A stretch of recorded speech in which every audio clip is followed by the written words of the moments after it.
Madam మాకు tubectomy operation అయింది, so next మాకు పిల్లలు పుట్టే అవకాశం ఉందా అని చెప్పి అడుగుతూ ఉంటారు. మీకు ఈవెన్ ఇలా ట్యూబెక్టమీ ఆపరేషన్ అయినా 2 ట్యూబ్స్ బ్లాక్ ఉన్నా కూడా ప్రెగ్నెన్సీ ఛాన్సెస్ అనేవి డెఫినెట్గా ఉంటాయి.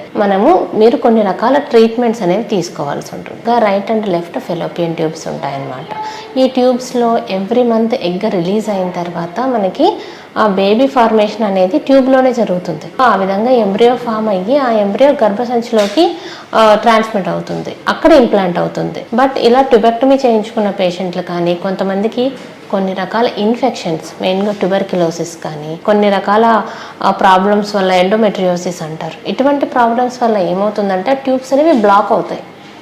సో ఈ విధంగా ట్యూబ్స్ బ్లాక్ అయిన పేషెంట్స్కి మనకి ఐవీఎఫ్ ట్రీట్మెంట్ ద్వారా మనకి నెక్స్ట్ ప్రెగ్నెన్సీ వచ్చే అవకాశం ఉంటుంది.